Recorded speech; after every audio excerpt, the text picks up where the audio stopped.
How do we take a complex PDF datasheet and automate a fractured symbol set and PCB footprint land pattern model in a fraction of the time? With the most advanced PDF datasheet extraction in the industry, let's bring up a complex microcontroller PDF datasheet from Texas Instruments. Indexing into the PDF datasheet and selecting the pin description table, we can extract diagrams such as this BGA map or this flat pack diagram, or tables such as this multi-pin diagram table. Let's extract the first page of this table with the PDF datasheet table extraction. Next, we will complete the table extraction, turning it into a PDF template, and finally tag the rows which we wish to ignore on data transfer. Selecting Export, I will transfer the content from the PDF datasheet to the Scratchpad spreadsheet. Moving to the second page of content and invoking the table extraction, completing the table with the build PDF template, and copying the tags over from the previous PDF template. I will now export the content from the PDF datasheet to the Scratchpad spreadsheet.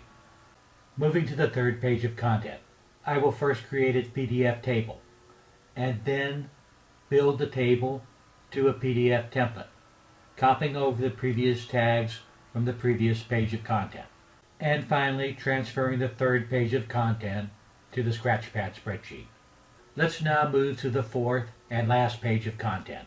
I will first create a PDF table and then build a PDF template from that table, copying the tags from the previous page of content. And finally, I will export the last page of content to the Scratchpad spreadsheet. Moving to the Scratchpad spreadsheet, I now have the assembled 4 pages of content. We're now ready to tag the columns of the Scratchpad spreadsheet to give them very specific meaning, such as pin name, pin direction, and pin number. On this particular data sheet, 2 options exist for pin direction: the columns containing the I/O or the entire string of text. Let's now transfer the content from the Scratchpad spreadsheet to the main spreadsheet. We have many accelerator commands for datasheet mapping. Under Pin Tools, selecting Direction Code from String will automate the direction code from a string of text. Rechecking the datasheet, I now have several warnings due to duplicate pin names. Now that all the errors have been resolved, I have an extracted spreadsheet containing 111 pins. But the PDF document specifies 113 pins. How do I find that discrepancy?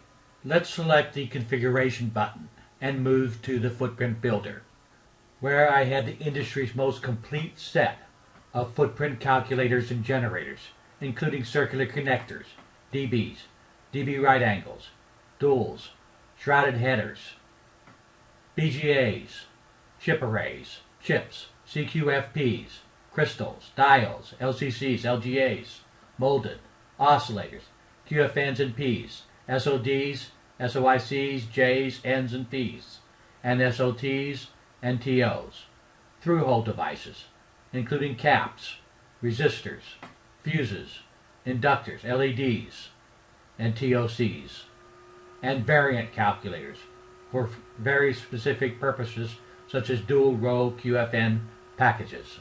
Let's move back to the surface mount category, selecting the BGA calculator, where I have both user-defined settings and IPC 7351 calculator settings, nominal, minimum, and maximum value settings.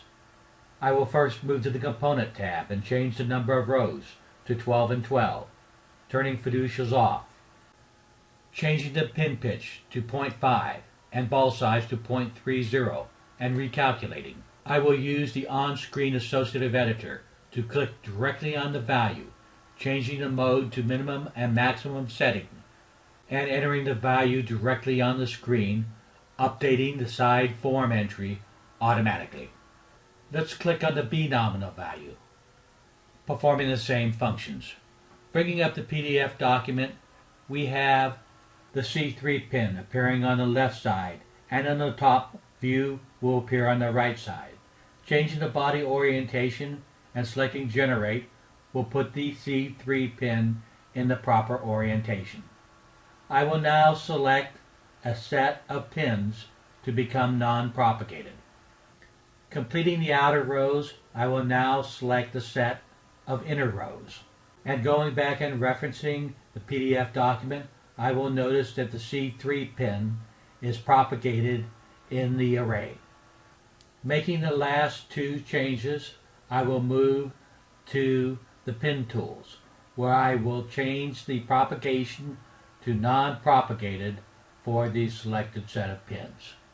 We have now completed the modeling of the BGA footprint part and ready to annotate from the schematic symbol spreadsheet to the footprint view.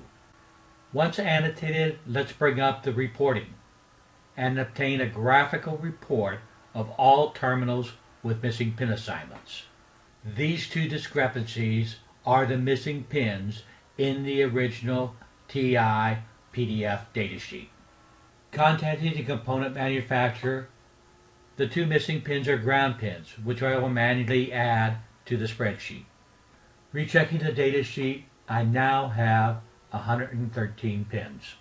Now that we have an exact match of the spreadsheet to the footprint, let's move to the symbol partitioner. First selecting sorting, and sorting by pin name, and then pin direction. Next, let's select the drag and drop to select the set of input pins, putting them on the left side, and the P1 to 6, putting them on the left side, and the remaining input pins at the top of the view by selecting the set of groups and pushing down all remaining pins as I drop the selected set. Let's take the set of bidirectional P pins and move those set of pins to the left side below the set of input pins.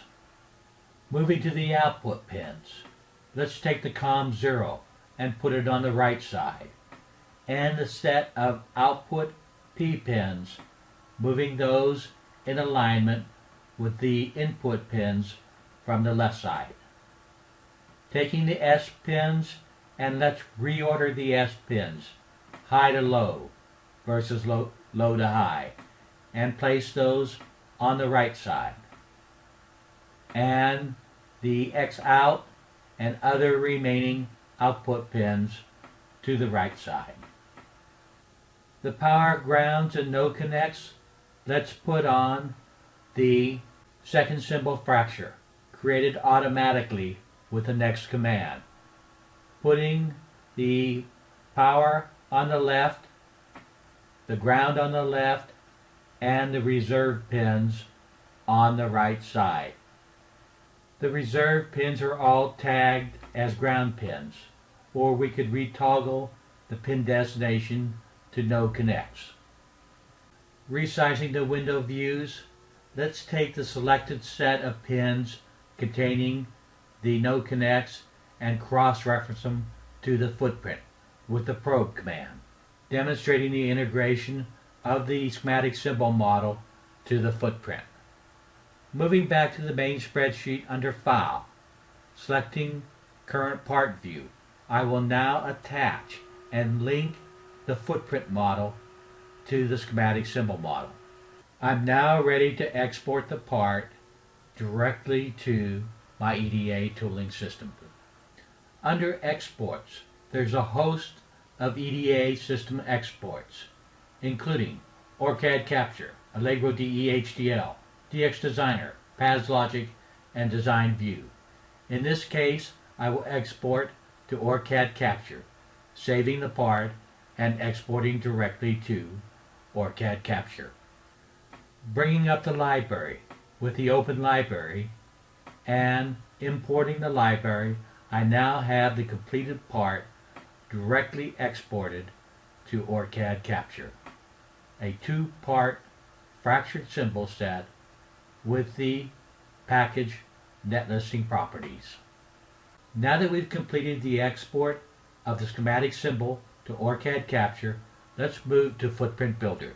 The standard Footprint Builder part is completed, but in this case, as shown in red, I have several via variances. I will first select a set of non-propagated pins that I wish to turn into vias, taking those pins and propagating them, and moving to the Pad Stack Calculator. First, selecting the Pad Variant tab, I will create a variant. Selecting the type of pad type to via and entering the pad shape, pad size, and hole size, I will regenerate and save the new pad stack as a variance. Clicking on the variance, I will swap the selected pads in the package view with the variant. I'm now ready to export the standard part with the via variances to my EDA tooling system, in this case Allegro or Pads Layout. Exporting the part directly to Allegro and bringing the part up in Allegro, I will note the via definitions and the pin definitions and the non-propagated pins in the center of the design. At any point in time we can select Generate, and the resulting variances will impact the following calculations, automatically updating any boundaries, keep out regions, or probe layers. We've now completed a complete fractured symbol set and PCB footprint land pattern model in a fraction of the time. Thank you, the EDA Builder development team.